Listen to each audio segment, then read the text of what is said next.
On my hand here is the RF85mm F1.2, and today is a follow-up video for this lens here.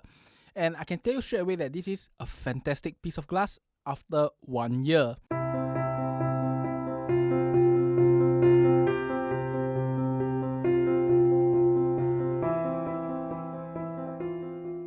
I'm Richard and welcome to Zappy Productions. As I said earlier, this is a follow-up review of the RF85mm F1.2 and with the EOS R5. So this is I would say it's something meant to come because the R5 is a major improvement over the EOS R. Today's video will take a look at everything related to the RF85mm. How do I feel after 1 year of usage? And we will talk about how does it perform with the EOS R5. Now, with my review, usually there's build quality, handling, and image quality. I'll still keep to that in this format here, but I'll keep it all below 10 minutes so you can appreciate this lens, look at some photos that I took, and how does it work with the R5 itself. Now, this RF85mm has been with me for about a year now, and I tell you that build quality wise is fantastic. You can see, zoom in now and look at the lens, it still looks perfect condition after 1 year.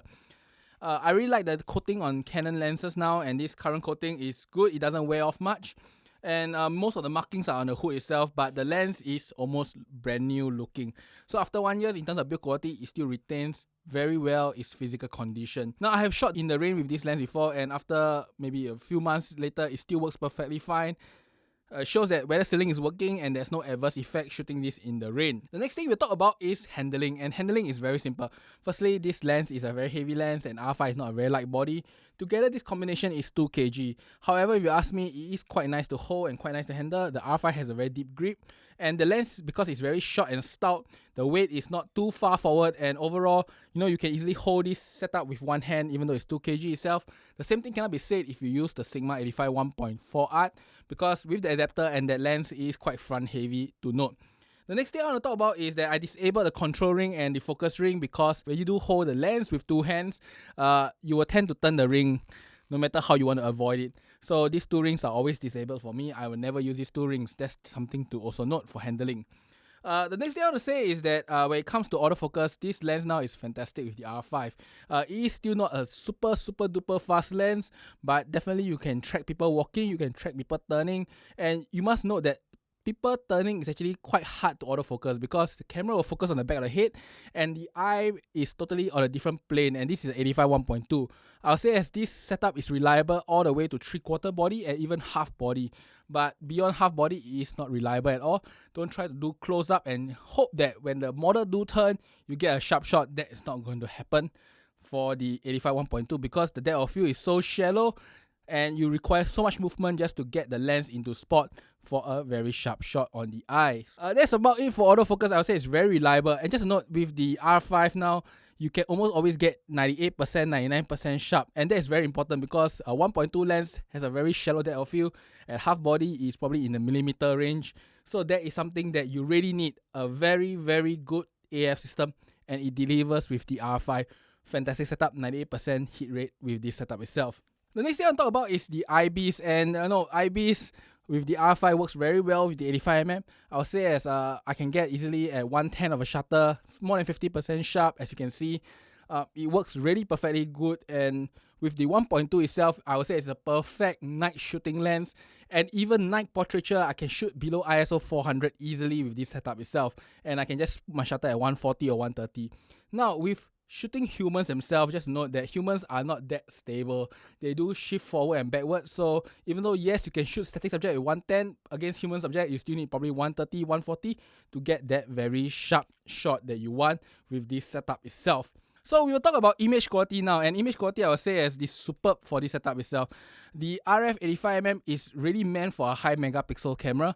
If you have seen my previous review, you will say I will have said that the RF85mm is still not showing its full potential. It's really true.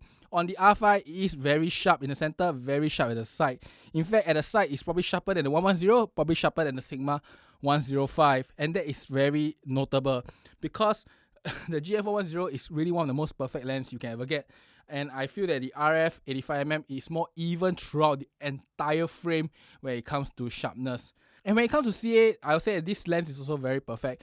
As you can see earlier in all the close-up shots where I compare sharpness, there is no CA. And now if you look at the shots here that I compare with the light balls themselves, there is no CA even at 200 or 300%. So that is something really, really good. This lens is very corrected when it comes to CA control. As good as the GF110 easily, or maybe even slightly better. I'm not too sure on that. Now at the side of the frame, lights usually have some funny shape, and with the RF85mm, I noticed there's no significant funny shape on the lights at the corner or the side of the screen. So that is something that you also may want to note, especially if you intend to use this lens at night to shoot cityscape far away, of course, because 1.2, if you shoot close, there'll be tons of bokeh, and that may not be what you want. So when it comes to real world shooting, I would say as this setup is fantastic and perfect. With a very good autofocus, very sharp lens, you really can get very nice, contrasty, sharp, focused shots of your models.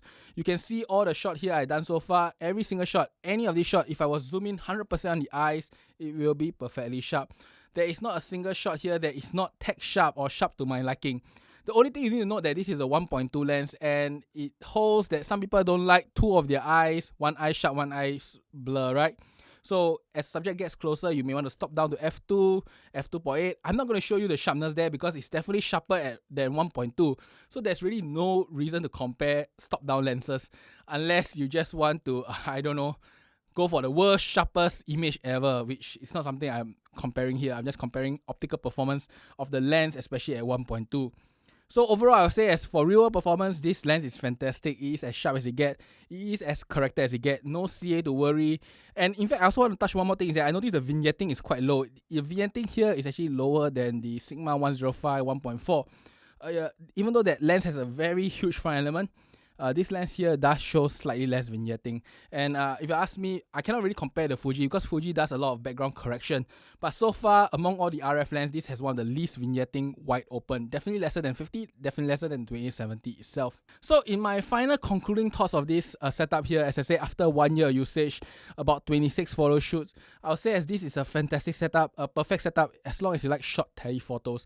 The autofocus is very reliable, IBIS is reliable, the lens is superbly sharp, very corrected, very low in vignetting, extremely sharp anywhere you want, and the focus does catch up to maintain the sharpness even at the corner of the screen. So overall, I'll say as this is a truly fantastic piece of setup if you like to do portraiture and you like to do short tele. Now, if you like 135mm, there is nothing to talk about, go get 135mm. If you like 50mm, there's also nothing to talk about, go and get 50mm. Because if you like the 85mm, this is as good as it gets in the full frame market today. The price is still very high. This lens is 3.4k Sing dollars or around 2.7k USD.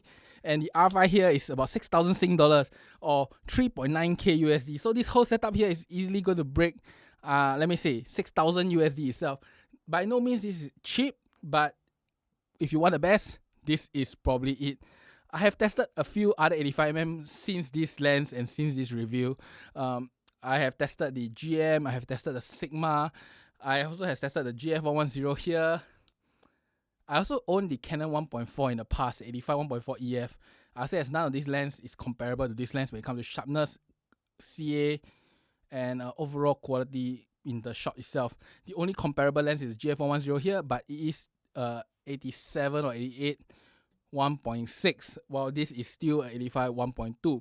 And if you want bokeh, this is definitely still the lens to get.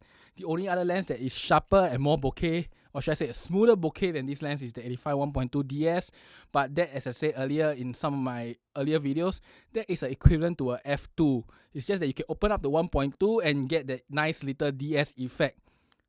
If you want a true 1.2, this is still the way to go, and this is still the brightest 85mm autofocus lens you can get in the market today. And that's about it for today's review. I hope you enjoy it. This is a follow-up after 1 year, and I still think this is the best you can ever get. Go get it if you have the money to spend. If not, there are many alternatives such as the Sigma 105, the Sigma 135, the R6, the EOS R, the Sony itself. They can do the job better at a lower price. Unless you want a R5 quality. So that's about it for today's review. I hope you enjoy this, and I will see you next time. Bye bye.